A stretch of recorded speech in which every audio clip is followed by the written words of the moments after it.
it's important for every single person to start to make connections between the past and the present and the promise and the future. And that was the entire intention of this series, not to historically entertain you or to give you, some context to the architecture that is left there in Jerusalem as it's under occupation, or to marvel at the likes of Salahuddin, but instead to see in your own families, your own role in the liberation of Al-Aqsa. And subhanAllah, as the series has been going along, things have become relevant to the world that otherwise were not relevant, were not known. And we ask Allah subhanahu wa ta'ala to make that a sign of acceptance and a sign of victory to come. Allahumma ameen. I also don't want you to get caught up with the names and with, the various details and the years that things happen. My goal is to give you a coherent picture as to how we got to the place that we are at right now. And so I'm going to be covering about 1,000 years of history tonight. May Allah subhanahu wa ta'ala make it easy. And I want you to catch the flash points, to catch the turning points. And for all the sisters and the two brothers that are taking notes, if you miss a name, then it's okay. Go back, inshallah ta'ala, capture it again, and do your further reading. This, of course, is not all-encompassing, nor is it meant to be. I have to leave out chunks of history. This is for you to keep reading and acting and renewing your intention, bi'idhnillahi ta'ala, as we look forward to the future ahead. So where are we tonight? We're going to get to Zionism, bi'idhnillahi ta'ala, and what has happened in the last 100 years in particular. But before that, there's a context that once again is lost. When we talk about Salahuddin al-Ayyubi rahimahullah ta'ala, one of the things that I mentioned at the very start of that lecture was that it's interesting that we don't talk about how we lost Jerusalem before Salahuddin in the first place. What happened between Umar ibn al-Khattab radiyallahu ta'ala anhu and Salahuddin al-Ayyubi rahimahullah for Jerusalem to be lost in the first place? And there are several factors at play. There is the weakness that is a direct result of the division within the Ummah that renders it impotent. There's a moving away from prophetic guidance and a privileging of the types of things that would not distinguish us from our enemies, the privileging of wealth and power that leave us as an Ummah exploitable. And so it was only a few hundred years after the glorious entrance of Umar ibn al-Khattab radiyallahu ta'ala anhu that you had the massacres that took place in Jerusalem at the hands of the Crusaders. And as an Ummah, we look back and we reflect. Likewise, when did we lose Jerusalem after Salahuddin al-Ayyubi rahimahullah ta'ala? What happened from Salahuddin until now that led us to this place? And so I want to take you back to where we left off. The year is 1187 after Christ in the Gregorian calendar, October 2nd of 1187, where Salahuddin al-Ayyubi rahimahullah ta'ala enters into Jerusalem and he installs the minbar of Nuruddin al-Zengi rahimahullah ta'ala, who had looked forward to that day in which Al-Aqsa would be free once again. But as we said, the man lives his life for the next few years defending Jerusalem and defending the Muslim lands from the Crusades that were launched afterwards, because the Crusaders were not satisfied with the just and benevolent and beautiful treatment of Salahuddin rahimahullah ta'ala to the Christian and Jewish minorities, or the way that he refused to reciprocate their evil, but instead manifested idfa' billati hiya ahsan, respond to evil with that which is better. And so they launched another crusade once again. And Salahuddin rahimahullah ta'ala is defending the Muslim lands. He's defending Jerusalem and he's commissioning troops here and there. And sometimes he loses cities once again. But still he holds strong, rahimahullah ta'ala. And it would only take a few years. So from 1187 to 1229 for Jerusalem to be lost once again. It didn't take long. But I'm going to elaborate on what lost means here. Salahuddin al-Ayyubi rahimahullah ta'ala passes away at the age of 56 years old in Damascus in the year 1193. And despite the amazing treasures that he brought to the Ummah, as we said, the man died with 47 dirhams to his name. A life fi sabilillah. Money spent fi sabilillah. Time spent in the path of Allah subhanahu wa ta'ala. But one of the things that we notice after Salahuddin al-Ayyubi rahimahullah is that as he was busy being the military general and solidifying a volatile state, he wasn't able to put in a long-term political structure that could ward off the future attacks. And I don't say that as a critique of Salahuddin. Who am I, with my comfort, to criticize Salahuddin the way that some historians would write about him? I say that as a product of circumstance, not as a product of the man's intentions or any lack of effort on his part. That as you're fighting off the attacks, there is a difficulty in establishing a structure in place to be able to protect you. And so when Salahuddin passes away, rahimahullah ta'ala, who's going to assume rule? The charismatic, powerful leader was able to bring multiple territories under his rule, but now the territories will be divided once again, primarily between his sons and his siblings. His sons and his siblings. None of whom can live up to Salahuddin al-Ayyubi, rahimahullah ta'ala. And so you have his brother, who will eventually become the most powerful of the dynasty, Al-Adil. Al-Adil, Sayf-ad-Din. Al-Adil Sayf-ad-Din initially ruled the area of Karak and what would be modern-day Jordan, around that area of Al-Urdun at that time. And he was a trusted strategist to Salahuddin al-Ayyubi, rahimahullah ta'ala, a brilliant man, a diplomat and a brilliant strategist. Salahuddin's eldest son, Al-Afdal, ruled Damascus. So Damascus is under his son. Salahuddin's second son, Al-Aziz, is the ruler of Egypt. So Al-Afdal is in Damascus, Al-Aziz is in Egypt. And Al-Aziz would not last long in that role. It would be only a matter of time before Al-Adil, the brother of Salahuddin, would take Egypt from him as well. Lastly, you have Al-Zahir, who's the third son of Salahuddin, and he is the ruler of Halab, the ruler of Aleppo. And the Sultan of Halab, and that's not a small role, considering how great Halab was in the makeup of the region at the time. Al-Zahir was the son of Salahuddin, who actually sent multiple reinforcements in the conquest of Jerusalem from the Crusaders in the first place. So he was a powerful and smart and brilliant young man, and he ruled Aleppo, Halab.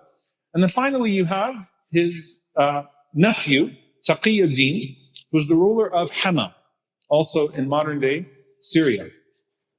Now what happens is that first and foremost, when you lose a figure like Salahuddin, you're already vulnerable because no one can fill the man's shoes. On top of that, internal dynamics, division, power plays, trying to divide the territories amongst themselves. Unfortunately, that weakens the entire state of the Ummah. And so yes, it's an unfortunate reality that the sons fight amongst themselves, that the siblings fight amongst themselves, that sometimes when you live in perpetual wartime, you don't know how to turn off war. And it continues to perpetuate even amongst the Ummah. And so eventually, Al-Adil, the brother of Salahuddin, is able to consolidate the majority of the territories under him. Al-Adil, the brother of Salahuddin, and purge the sons of Salahuddin and basically continue the Ayyubid dynasty for what it's worth at that time, still not being able to live up to Salahuddin. The Crusaders recognize the weaknesses here. They recognize the openings for themselves. And subhanAllah, it's important to mention once again that Richard himself said that so long as Salahuddin is alive, Jerusalem will never be taken. He gave up hope on taking Al-Quds while Salahuddin was alive. But now the infighting happens again.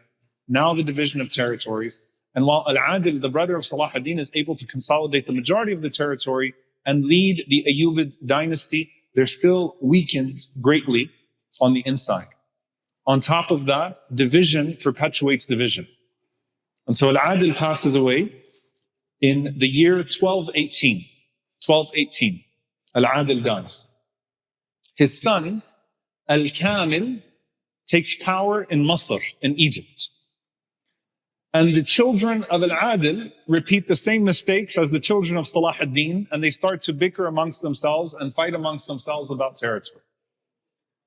And subhanAllah, I want you to realize that when we say, نحن أبناء Salahuddin, we're the children of Salahuddin, we're not talking about being of the lineage of Salahuddin, we're talking about carrying the passion of Salahuddin. And we ask Allah subhanahu wa ta'ala to grant us that sincerity, to put the ummah before ourselves. And so again, remember the dua of the Prophet ﷺ, أَلَّا يَجْعَلَ بَأْسَهُمْ بَيْنَهُم, that their misfortune not be found amongst them. The misfortune is found amongst the Muslims themselves. Al-Kamil is in charge of the empire that is dwindling, of the Ayyubid dynasty. And Al-Kamil also makes a mistake of prioritizing Masr, prioritizing Egypt to the detriment of the other territories.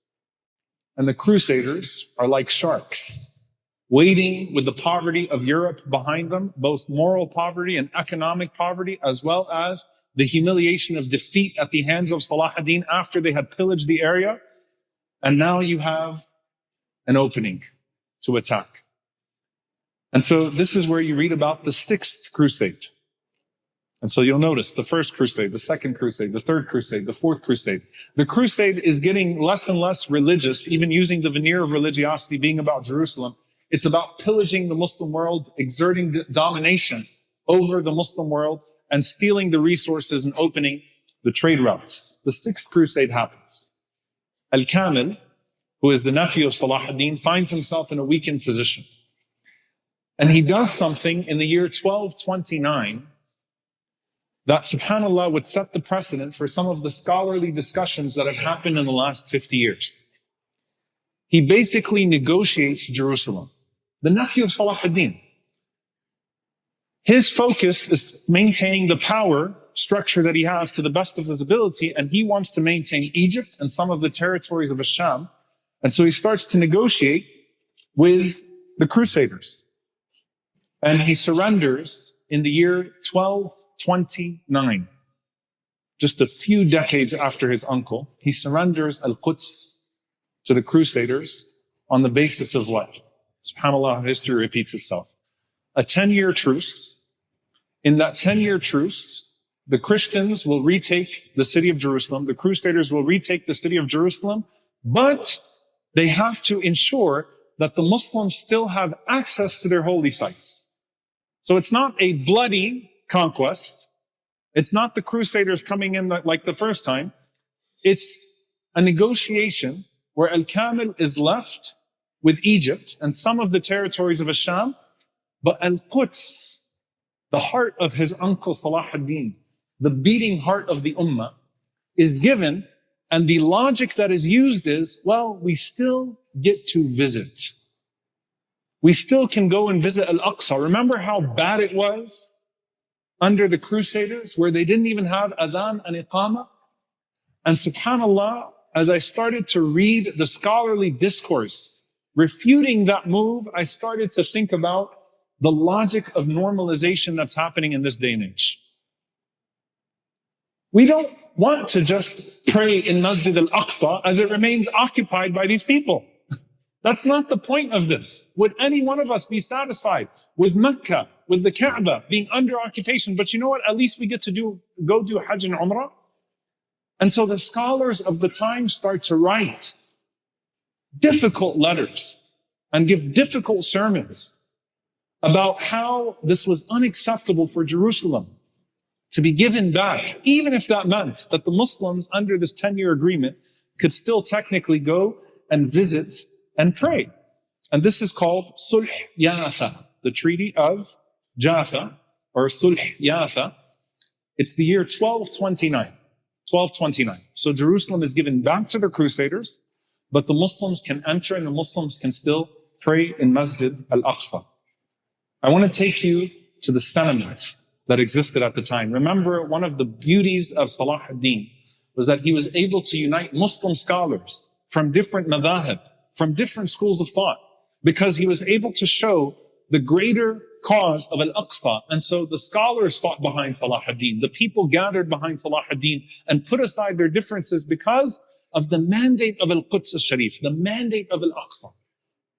And so imagine now, as these scholars are living at a time when Jerusalem has been surrendered. Al-Imam Ibn Qudama al-Maqdisi, rahimahullah ta'ala, who fought behind Salahuddin al-Ayyubid, a great Hanbali, fighting behind a great Shafi'i, putting aside any creedal differences or anything else because Jerusalem is the priority.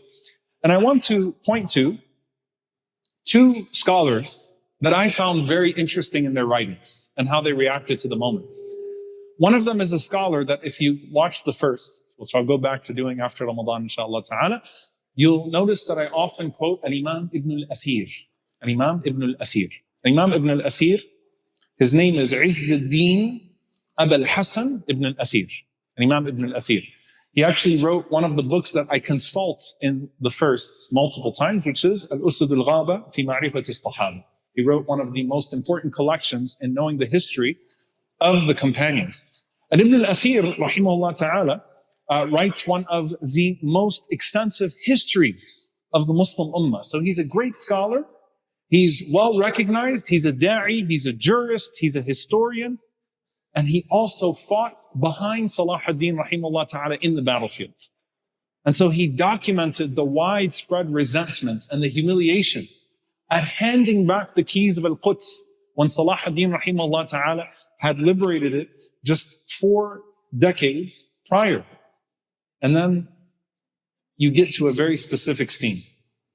There's another scholar by the name of Shamsuddin Slibt Ibn al-Jawzi. Slibt Ibn al-Jawzi. There's a very famous scholar in Islamic history, Ibn al-Jawzi rahimahullah ta'ala. He's the most prolific writer in Islamic history. He wrote more than any scholar in history. And he's a great Hanbali scholar. This is his grandson. So he's someone who is his grandson through the maternal side.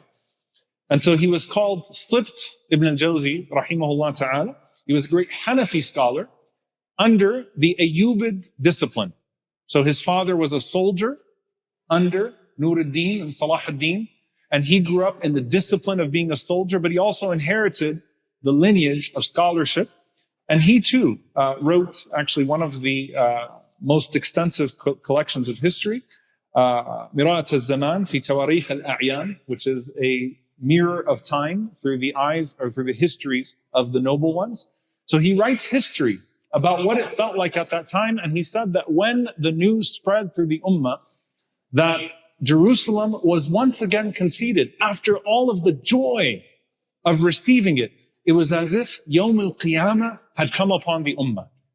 That people had held gatherings in the masajid across the Muslim world, lamenting the loss of Jerusalem once again. How could this happen just 4 decades after Salahuddin, under the rule of the nephew of Salahuddin? How does this happen so soon after all that we went through to get Al-Quds back? And he himself, he wrote, "Oh, what a loss for those who used to live in its blessed surroundings.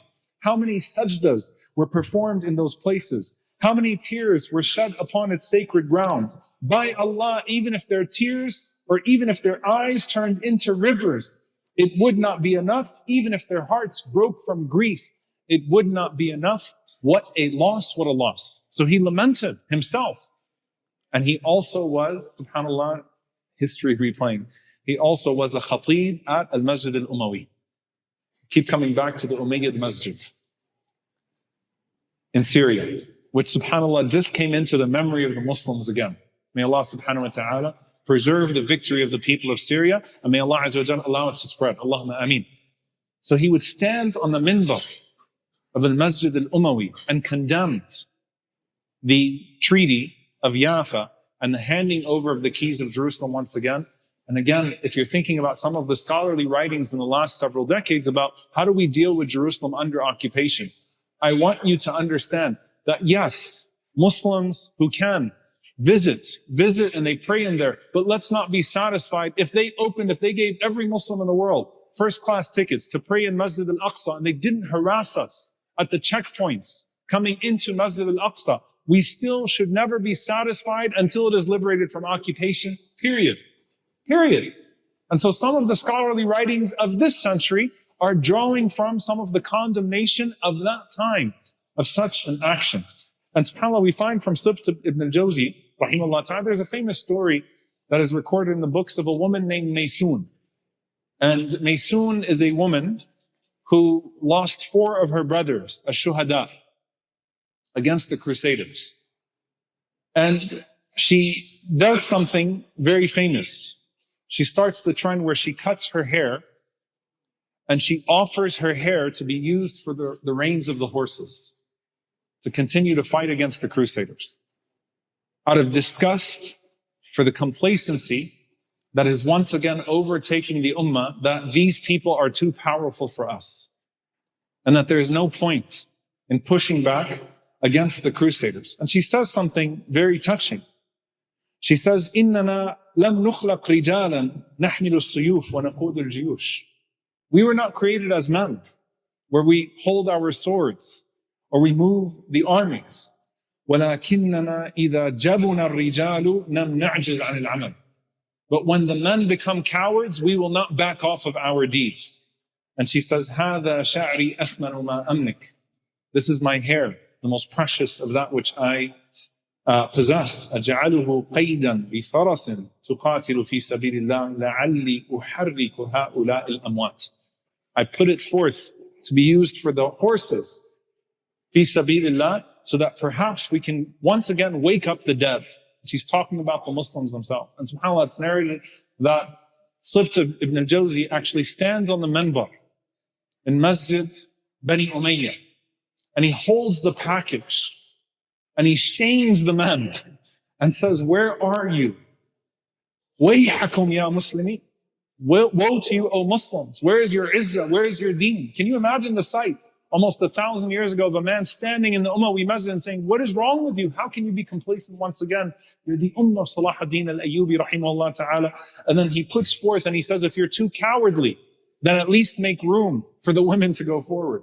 What is it with you that you have accepted this humiliating place for yourselves?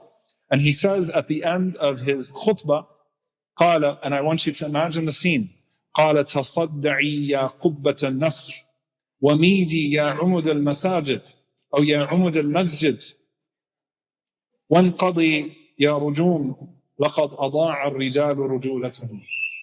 Says, shake, O dome, shake, O dome, shake, or crack, O dome of the masjid, shake, O pillars of the masjid, collapse, O stones of the masjid, because the men have lost their manhood, pushing the people.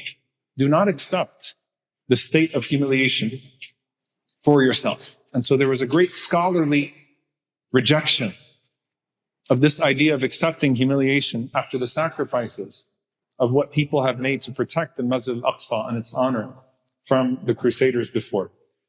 The truce expires. I didn't mean shake the microphone, by the way. The truce expires in the year 1239. So it was a 10-year truce. And subhanAllah, the Ayyubid dynasty is crumbling from within. So it's becoming weaker and weaker and weaker from within. And here you enter the rise of another dynasty, which in my opinion, in the story of Jerusalem, is the most underrated dynasty in the history of Al-Quds. And that is the Mamluk dynasty. The most underrated group. You know, you think of Al-Quds, you think Umar ibn al-Khattab, Salahuddin al-Ayyubi, Ad-Dawla al-Uthmaniyya, and you kind of omit these people. But what the Mamluks would do, the Mamluk dynasty would do to protect Al-Masjid Al-Aqsa and for Jerusalem is actually, subhanAllah, unrivaled. It's incredible what they were able to do. So who are the Mamluks that would then secure Jerusalem once again and that would protect it for over 200 years? Who are these people? The Mamluks were a former slave class, hence the name Mamluk, which is owned, a former slave class. And they were the elite soldiers of the army. They were of a Turkic origin. So they tended to come from between modern-day Afghanistan to Azerbaijan. And they were the most skilled of the army. The Ayyubids used to invest heavily in their tarbiyah. And so they tended to be hufaz of Quran as well as the most skilled archers. So they were a class that was meant for war to be the elite soldiers of the Ayyubid dynasty. They were everything from the archers to the lead men. And eventually, through their military genius and through their prowess, they actually started to become more powerful than the Ayyubids themselves. And so subhanAllah, there's a trend here. The Ayyubid dynasty was born out of the Zengid dynasty. Salahuddin overtakes Nur-ad-Din's dynasty. Here the Mamluks are overtaking the Ayyubis by virtue of their power. And so once the truce expires in the year 1229, the Crusaders understand that the Muslims will come back for Jerusalem at some point. And the Mamluks have essentially taken the power of the military of the Ayyubids, even though Al-Kamil is still alive. And so they start to make decisions independent of the Ayyubid dynasty. They're still not a dynasty in and of themselves. They're still not sultans, but they are leading the way. And they backed another group of people, Al-Khwarizmiyun. And Al-Khwarizmiyun are basically a Persian Sunni dynasty. So they're a Persian Sunni dynasty from that area. They join with the Mamluks and they invade Jerusalem in the year 1244. And they expel the Crusaders, this time permanent. Okay, so there is that period between Salahuddin and this return to Jerusalem in which Jerusalem was lost. The Muslims take it back in the year 1244. And as we said, this will be the last time the Crusaders enter. SubhanAllah, you look at how history repeats itself. If you read of the Battle of Laforbi, the Battle of Laforbi was considered the final blow to the Crusaders in Palestine. The final blow to the Crusaders in Palestine, October 17th, 1244. Laforbi is modern day Asqalan, right at the area of Gaza. Meaning Gaza was the place where the Crusaders were sent packing and they never came back.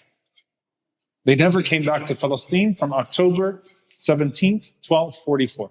And so we ask Allah subhanahu wa ta'ala that as that area, when the Prophet ﷺ praised that area of Asqalan, that area, that Allah Azza wa Jal continue to make that a place of resilience, where the Ummah always finds life, even in our darkest and our lowest moments. Allahumma ameen. So it's 1244, the Crusaders are gone.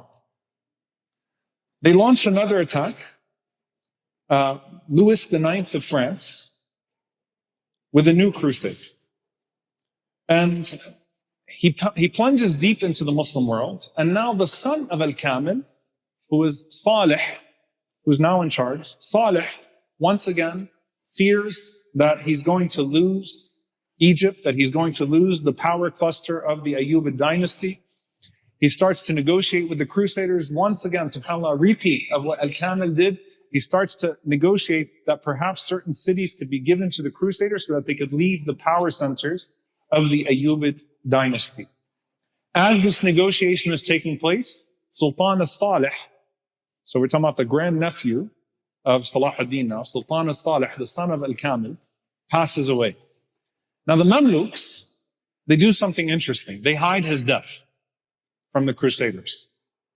And they start to solidify the forts.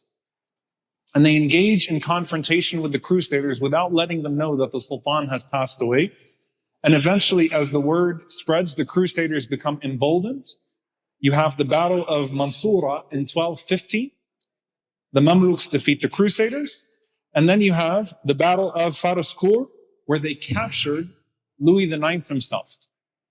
So they actually capture Louis IX himself, and he has to ransom himself from the Mamluks, and the Crusaders are once again defeated, this time at the hands of a new dynasty, the Mamluks.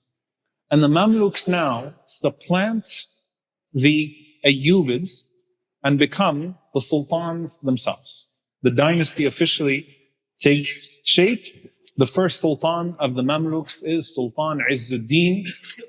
And subhanAllah, this becomes a force to reckon with. And look how Allah tests this ummah. You've just been through fighting off these barbaric forces from Europe. That's why I tell people, subhanAllah, you think it's the Day of Judgment, and every generation of Muslims thought the Day of Judgment was going to happen in their time. Don't be so sure. Because you just pushed off the Crusaders who literally ate people and became cannibals. And then what were you tested with? Just 5 years later? The Mongols, the Tatar, who were so brutal that the Muslims thought they might be who? Ya'juj and Ma'juj. Because these people ravaged the Muslim world. And so they start to attack from another front. The year 1258, the Mongols massacre 200,000 people in Baghdad in the worst possible ways. Not only that, they murdered the Khalifa, al-Musta'asam, of the Dawla al-Abbasiyya, and crushed the spirits of the Muslim world. They flooded the Tigris with the books of the Muslims. They destroyed the history, the intellectual history, much of the intellectual history of the Muslims. They acted with such gore that in some ways they made the Crusaders look good. I mean, truly, subhanAllah, what these people wreaked on the Muslim world. And Allah subhanahu wa ta'ala made it so that the Mamluks, who just fought off the Crusaders, are now fighting off another brutal group of people. And the Mamluks are the last major Sunni power that exists in the world. So they moved the Khilafah, which is very symbolic at this time, the Dawla al-Abbasiyya, they move it from Iraq to Egypt. They're based out of Egypt. And they start to put up a fight against the Mongols. The Mongols take Iraq. The Mongols take Aleppo. The Mongols take Damascus. The Mamluks have their internal fights as well, but they put it all aside to face this brutal enemy of the Mongols, the Tatar, and what they are doing to the Muslim world. And so I want you to imagine a scene now where you have a new brutal force, and they rule everything from Mongolia to Egypt, and they are moving in the direction of Al-Quds and Al-Haramain. And there appears to be nothing that's going to stop them. So these people are about to destroy Palestine, and they're about to destroy Mecca and Al-Medina. And on the 27th night of Ramadan, on the 27th night of Ramadan, Ramadan is a month of victory, the year 1260, one of the most important battles in the history of Islam takes place, which is Ain Jalut. And so the Mamluks, who defeated the Crusaders and removed them from Jerusalem and pushed them out of Ash-Sham, were able to halt the force of the Mongols in an extremely unlikely victory. No one who was analyzing the situation would have given the Mamluks a chance against the Mongols at the time. Again, people who the Muslims thought were possibly Ya'juj and Ma'juj, and this was truly the end of time. So they halted all of the westward expansion of the Mongol Empire, and they pushed them away as well. The Mamluks now, so I'm going to get back to Palestine, will protect Jerusalem and protect Palestine and develop it over the next 250 years. And so it is the Mamluks who bring in much of the system of awqaf. They built some of the most important walls and columns and some of the mosaics of Al-Aqsa. They protected it from any further Crusader attacks. They took the lessons from what the Crusaders had done through their multiple attempts on Jerusalem to make sure that it couldn't happen again. They built madaris, they built hospitals, they built all sorts of markets, and Al-Quds became truly a thriving city once again. A center of Islamic scholarship once again, where scholars were rebuilding after the havoc of both the Crusaders and the Mongols. And subhanAllah, as I think about, when you look at a place like Gaza, and you say, how will they ever rebuild? How will they ever rebuild? And I just think, if you could visualize the Muslim world after the havoc of the Crusaders and then the havoc of the Mongols 5 years later. And what remained of our masajid? What remained of our libraries? But guess what? It was rebuilt. And subhanAllah became a center, once again, by which the Muslims would thrive. And so the Mamluks have an important role. And you can, of course, read about Saifuddin Qutuz and Sultan Saifuddin Qutuz and Baybars, and what they were able to do in order to preserve the legacy of Islam in that area. So the Mamluks hold it for 250 years. Then comes the Ottoman control, the Dawla al-Uthmaniyya of Jerusalem once again. So there is no intermission of a crusade or any other type of hostile takeover of Jerusalem between these two empires, between the Mamluks and the Dawla al-Uthmaniyya. As far as Al-Quds is concerned, Sultan Salim al-Awwal from the Ottoman Empire enters in the year 1516. 1516. We're moving closer. I'll keep you here until about 2026 so we can finish the history, inshallah. But in all reality, you have a new glorious empire that will take Jerusalem, that will take Palestine. And subhanAllah, the amount of development that the Ottoman Empire would build and the systemizing of Islamic laws and legal norms and structures over the next 400 years is absolutely unparalleled. And this is where you have the legacy of Sultan Suleiman al-Qanuni, Suleiman the Magnificent. And I was thinking about this. The claim that the Zionists make to Jerusalem on the basis of what? It's Solomon's temple. You could arguably say that no man built more after Suleiman alayhi salam, right? Than Suleiman the Magnificent, Suleiman al-Qanuni, in terms of the development of the city. Most of the manabir, most of the pillars, most of the columns, most of what exists of the structures were either put there or renovated by Suleiman the Magnificent, rahimahullah ta'ala. Truly an incredible leader who built on what the Mamluks had put into place.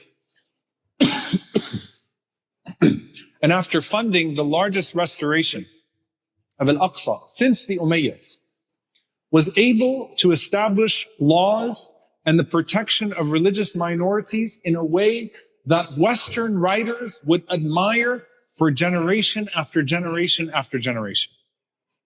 Under Ad-Dawla al-Uthmaniyya, not only did Al-Quds thrive for the Muslims, a Palestinian indigenous population is able to grow.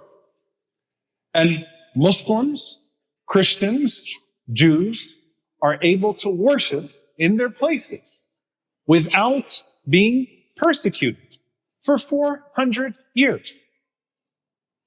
And they say that your enemy relies on your ignorance of your history. So when they say, how would Muslims do this? As if we're a barbaric people that are incapable.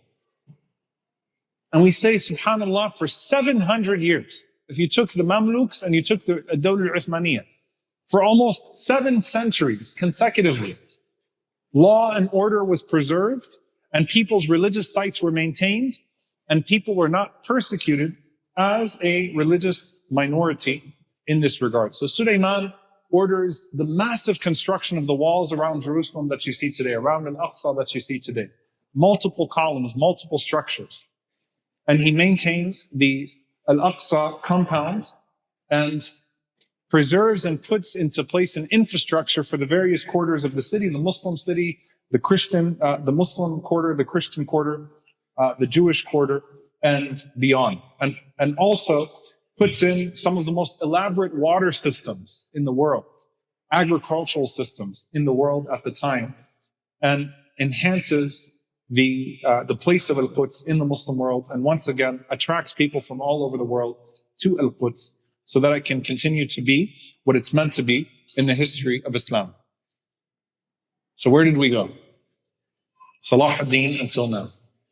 1,000 years in the making. And this is where I want to come to tonight, inshallah ta'ala, before we go into the next lecture about the end of times. Where in the world did Zionism come from? How does Israel come into the picture here? How did we lose something so fortified, something so precious, something that was so monumental and a model for the world, and how to thrive with your history while adjusting to your circumstances? Once again, you find the decline of Muslim unity. Once the Muslim Ummah starts to fall apart from within, then our enemies will always find the fault lines and take advantage of them. SubhanAllah, I was thinking about a very early conversation. When you look at the wars between Ali radiallahu ta'ala and Muawiyah radiallahu anhu, and the Roman emperor reaches out to Muawiyah and says, hey, listen, I can deliver Ali's head to you. We can jump in on this battle and we can fight Ali radiallahu ta'ala anhu together. And Muawiyah says, you stay out of this. I'll deliver your head to Ali radiallahu anhu. This isn't your business. That yes, there are internal schisms, and sometimes those schisms can grow and can become deeply self-defeating for us as Muslims. But don't ever leave room for your enemy to exploit your weakness and to come in and to take you when you are in the state. And so Ad-Dawla al-Uthmaniyya, the Ottoman Empire, starts to weaken, starts to fall apart due to internal corruption, undoubtedly, due to internal division, due to external interference, the advent of European colonialism, pillaging the Muslim world, feasting on those exploitations. Western colonial powers like Britain and France slowly starting to stick their noses and stick their feet into Jerusalem and what it may be in the time that is coming. And a strategic, secular, atheist movement known as Zionism that starts working from the 1800s to retake Palestine or to establish a secular, atheist military state. No matter who would live or dwell within. And some of you might be surprised that I'm calling it a secular atheist state because Zionism is and was a secular atheist, militant atheist project, a nationalist project, an ethno-supremacist project that actually at its root did not begin as a religious movement, was merely one expression of a colonial movement towards the Muslim world to divide and pillage and take from the Muslim world that was looked at as an open playground to the West in this regard. And a lot of Muslims don't recognize that Zionism started off as an expressive anti-religious movement because we see the images today of religious zealots marching into Al-Aqsa and citing the Talmud and citing the Torah and calling us the children of darkness and themselves the children of light and using all sorts of twisted texts to carry out the most barbaric practices. And you have to go back and see, how did we lose this in the first place? How did this happen? And so we go back to the origins of Zionism. And it's always important to focus on the thinkers and to focus on the figures because those are the things that you will be able to remember even as you lose sight of the dates and as you lose sight of some of the broader political contexts. A man by the name of Theodor Herzl. Theodor Herzl was an Austro-Hungarian atheist, Jewish journalist, and political activist. He was a self-avowed secular who is considered the founder of modern Zionism. And he's the one that starts to propose or starts to cement and define this idea of a Jewish state, of a home for the Jewish people, especially in light of the rise of anti-Semitism in Europe and in the West. And we should, as Muslims, absolutely claim our history and say that while Jewish communities thrived not only in Palestine, by the way, there were Palestinian Jews, it's a historical fact, thrived not only in Palestine, but where would you find historic Jewish communities in the West that were able to survive the various political trends there, whereas you have historic Jewish communities in Yemen, in Morocco, in Iraq, and beyond that had their rights protected. Yes, infringements happened, but that's something that as Muslims we look to and we say, that's our history. We have a history. Europe has its crimes. And as Europe carries out its multiple pogroms and crimes against the Jewish people, likewise you have Theodor Herzl, who seeks to reformulate Judaism not as a religious covenant, but as a racialized identity. Hence, you can be secular, atheist, but still Jewish. It's a racialized identity. He seeks to formulate the idea, as the founders of Zionism formulate the idea that the Jews are united by a racial identity, not by a religious covenant. That it's not by their abiding by the Torah, rather it is by lineage and political identity, and that is their distinctive trait, not their commitment to Judaism. What makes this so interesting is that the first people to rise up against such an idea were the rabbis of the time. Orthodox Jews, rabbis, found this to be a preposterous idea, that you formulate a Jewish identity that is racialized, separated from any type of religious commitment or covenant.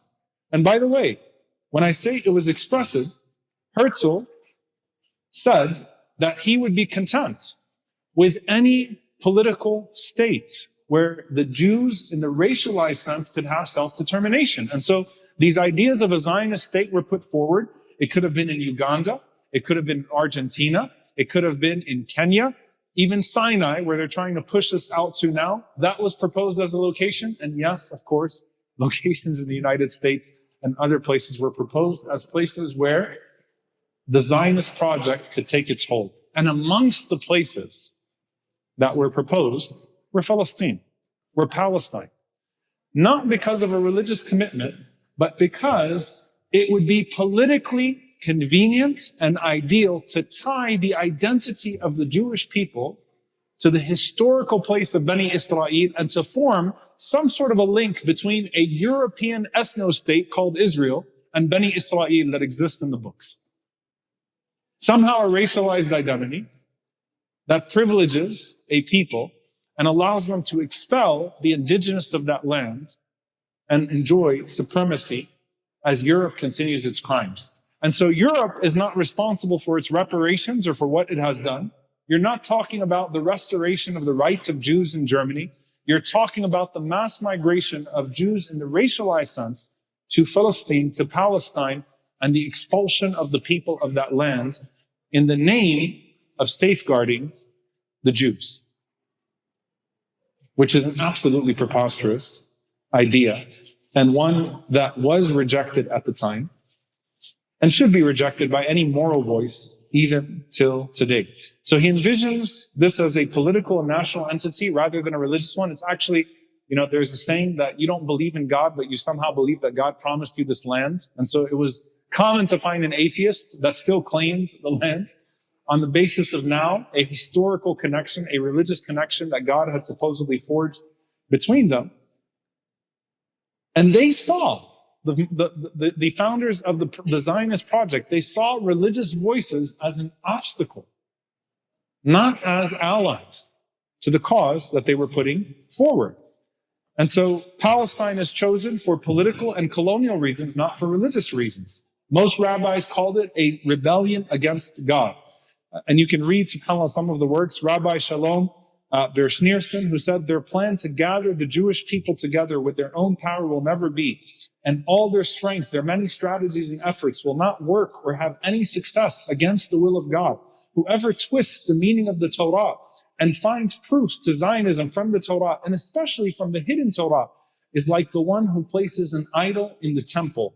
May God in his great mercy remove this accursed doctrine from among the Jewish people and inspire their hearts to repent to him in truth. Avraham Karelitz, a revered rabbi, wrote the only actual difference between the formation of the Zionist state is that before this, they were hoodlums without a military, and now the hoodlums have a military. Theodor Herzl himself, he wrote that we shall prevent any theocratic tendencies from coming to the fore on the part of our priesthood. We shall keep our priests within the confines of their temples. So what he envisioned of a state of Israel was supposed to be a secular one. The religious voices are rejecting it because you are rebelling against the decree of God, because the scripture explicitly states that you can't have a mass migration before the Messianic period. All of that is thrown out the window, and suddenly we have a situation where militant, secular atheists are joining with hands with European colonialists and slowly expelling the people from the lands of Al-Aqsa and from the lands of Palestine. By the way, David Ben-Gurion, who of course the airport is named after, the first prime minister of Israel, he himself used to take pride in being a pure secular. He was known to eat pork, to not abide by Yom Kippur, to never set foot in synagogues. His biographers would say he openly questioned the belief in God as a whole, somehow on the basis of religious supremacy. These are the people that are brought from Europe, and Muslims and Christians and indigenous people are expelled from their lands. And so how do we look at this from the European colonial power and what happened here? And I don't want to get too far into detail because we'll extend it into the last lecture. Herzl recognizes that Zionism cannot succeed without the support of what he calls a great power.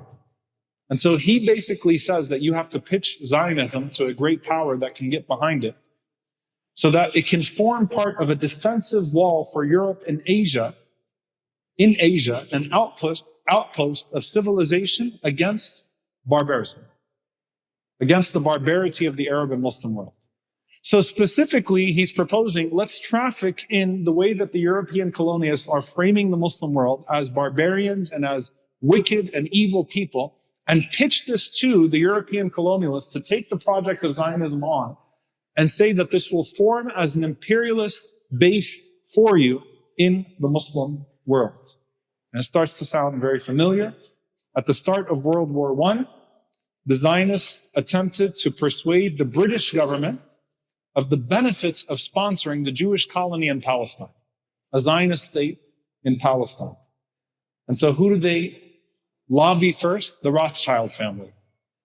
And so through lobbying efforts, so familiar, subhanAllah, through lobbying efforts, they're able to get the Rothschild family to buy into the establishment of the state in historic Palestine. And hence you have the 1917 Balfour Declaration. 1919, in the US, there was a commission that was formed to explore the possibility of Zionism, or what it was looking at in terms of the establishment of a state in historic Palestine. And the King Crane Commission wrote that the initial claim often submitted by Zionist representatives that they have a right to Palestine based on occupation of 2,000 years ago can barely be seriously considered. And so you would have to considerably modify or reduce your version of the Zionist program in order to put forth the idea that Palestine is the location of this Jewish national home. And they proposed that it could be a Jewish national home, but not a Jewish state. And so the initial ideas were the emphasis of Jewish immigration to a protected Jewish national home in Palestine that then becomes a Jewish supremacist state named Israel imposed on the people of Palestine. And this is how you start to see the formulation of the supremacy of Zionism coming forth, Britain and France supporting Zionism to advance their own imperial interests, and Britain helping Zionist militias to actively clear out the area and to make room for further European adventure in this part of the world. SubhanAllah, one of the great thinkers of our time at Hajj Malik al-Shabazz, Malcolm X, rahimahullah ta'ala, visits Gaza in 1964. And he wrote an essay that you can look up called Zionist Logic. And he views Zionism for what it is at the time. And he says the number one weapon of 20th century imperialism is Zionist dollarism. And one of the main bases for this weapon is Zionist Israel. The ever-scheming European imperialists wisely placed Israel where she could geographically divide the Arab world, infiltrate, and sow the seed of dissension among African leaders, and also divide the Africans against the Asians. Zionist Israel's occupation of Arab Palestine has forced the Arab world to waste billions of precious dollars on armaments, making it impossible for these newly independent Arab nations to concentrate on strengthening the economies of their people and elevating their living standards. And the continued low standard of living in the Arab world has been skillfully used by Zionist propagandists to make it appear to the Africans that the Arab leaders are not intellectually or technically qualified to lift the living standard of their people, thus indirectly inducing Africans to turn away from the Arabs and towards the Israelis for teachers and technical assistance. In other words, they cripple the bird's wing and then condemn it for not flying as fast as they. And he says that to American blacks and Muslims, that both suffer due to Zionist colonialism and American dollarism, and that fighting these two evils would serve both purposes. And so as you see, the Polish terrorist, whose fake name is Benjamin Netanyahu, a Polish terrorist standing next to a morally bankrupt realtor, talking about the removal of a people and the purchase of a land and the expulsion, because this would open up doors. Know that this is recycled rhetoric, and it is exactly what Malcolm calls imperialism and dollarism meeting together. A marriage of evils, where the people are looked at as less than and removed from their historic places. And Malcolm, subhanAllah, saw that the placement of Palestine between the Arab world and Africa made it specifically a strategic place for imperialists, to have an imperial outpost in this part of the world, to serve its colonial interests. And the word transfer was used in Zionist literature of the non-Jewish population, which means ethnic cleansing is at the heart of Zionism, and there was never any such thing as Zionism without ethnic cleansing. So if anyone tries to redeem a strain of Zionism and tell you that it's not inherently ethno-supremacist, show me one Zionist leader or pioneer that didn't advocate for the ethnic cleansing of the Palestinian people.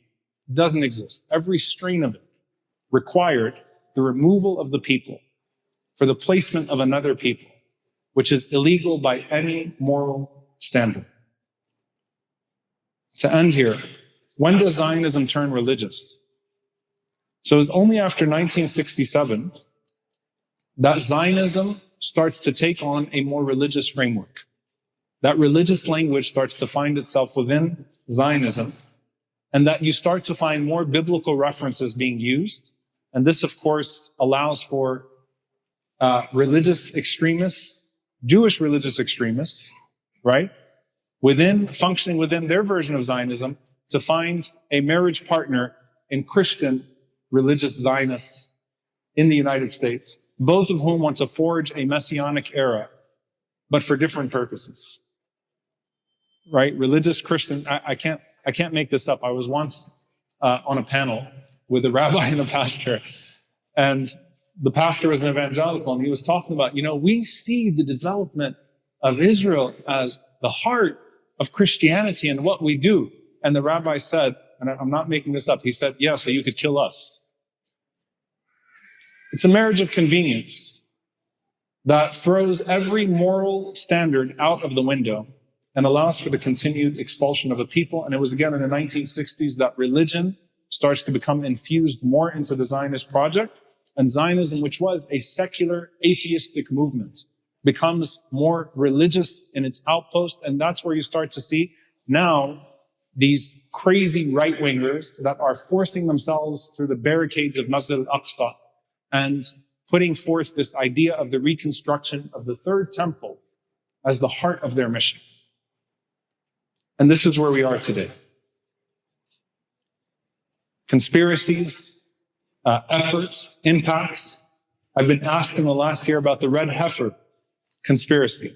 The idea of a red cow sounds silly, but these extremists actually believe that al-baqara al-hamra, that a red heifer has to be born in order for there to be a ceremonial cleansing that would allow for the reconstruction of the third temple.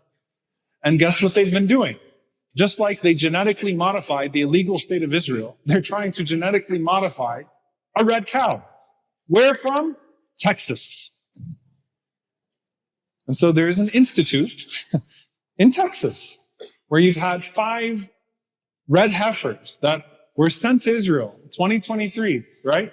Because they're trying to breed the perfect red cow. These crazy religious zealots are trying to breed the perfect red cow, which would supposedly open the doors for the next temple. On top of that, obviously, you have the idea of the Greater Israel Project, where Zionism is inherently expansionist. And it shows that it's not just about Palestine, it's also about Syria and Jordan and Lebanon and Iraq and Egypt and beyond. And it will not stop because it's an expansionist ideology that doesn't know when to stop itself. And now you can hear these extremists openly talking about the expanse of these borders. And that has always been the case in everything that has taken place. And so now you have this idea of the third temple and the establishment of the third temple where Masjid Al-Aqsa is. I want to leave you with 2 thoughts here. Number 1, وَيَمْكُرُونَ وَيَمْكُرُ اللَّهُ وَاللَّهُ خَيْرُ الْمَاكِرِينَ. If they find a red baqarah, it will not change anything of the decree of Allah subhanahu wa ta'ala. in what we know of what will come of the liberation of that place, bidnillahi ta'ala. May Allah allow it to happen in our lifetime. Allahumma ameen. So it doesn't matter what trees they plant, it doesn't matter what cows they breed, it doesn't matter what temples they construct, it doesn't matter what scriptures they forge, it doesn't matter what political parties they put forth, it doesn't matter what they put forward. وَيَمْكُرُونَ وَيَمْكُرُ اللَّهُ وَاللَّهُ خَيْرُ الْمَاكِرِينَ. Allah subhanahu wa ta'ala will not allow this to succeed. Allah Azza wa Jalla will not allow this project to succeed. But at the same time, I want you to heed the words of Malcolm. The end of his essay was called The Messiah, in quotation marks. And he says, if the religious claim of the Zionists is true, that they were to be led to the promised land by their Messiah, and Israel's present occupation of Arab Palestine is the fulfillment of that prophecy, where is their Messiah upon whom their prophets said would get the credit for leading them there? It was Ralph Bunche, the UN mediator, who negotiated the Zionists into possession of occupied Palestine. Is Ralph Bunche the Messiah of Zionism? And if Ralph Bunche is not their Messiah, and their Messiah has not yet come, then what are they doing in Palestine ahead of their Messiah? Did the Zionists have the legal or moral right to invade Arab Palestine, uproot its citizens from their homes, and seize all Arab property for themselves, just based on the religious claim that their forefathers lived there thousands of years ago? Only 1,000 years ago, the Moors lived in Spain. Would this give the Moors of today the legal and moral right to invade the Iberian Peninsula, drive out its Spanish citizens, and then set up a new Moroccan nation where Spain used to be, as the European Zionists have done to our Arab brothers and sisters in Palestine? In short, the Zionist argument to justify Israel's present occupation of Palestine has no intelligence or legal basis in history, not even in their own religion. Where is their Messiah? We have to equip ourselves to push back on these arguments, to debunk them on the basis of history, to debunk them on the basis of religion, to say that you have a claim based upon your religious text. What gives you the right to privilege your religious text over my religious text? Where else do we do that? Or do you want to make the claim that whoever ruled the longest should have it? Well, then the Ottomans should have it. Or do you want to make the claim that whoever was there first should have it? Well, then you'd have to go pre-Bani Israel, and they should have it. What basis do you have for the expulsion of the people of that land? And subhanAllah, we have a history of a millennium of how we treated people in that land. And we ask Allah subhanahu wa ta'ala to restore justice to that land. The justice that was found in Islam for the people of that land, that doesn't tolerate oppression or the humiliation of people and the desecration of the sanctified sites. Allahumma ameen. You know, I was thinking about the Wailing Wall. That is where, if you think about the way that structures were preserved for different religious communities, that is where we believe that the Buraq was tied. Where is the spirit of Umar radiallahu ta'ala anhu when he walked out of the church because he said, this church belongs to the Christians, I don't want Muslims to claim it for them? Where's the spirit of the Muslims that didn't destroy anything or take things away from people? Where is the spirit of justice that we find in ourselves? And so it's important to say as well that Muslims never denied a Jewish connection, but we do push back on Jewish supremacy in that land on the basis of a biblical claim that allows for now indigenous Muslim and Christian Palestinians to be robbed of their historical homeland. The last scene I'll give you is this.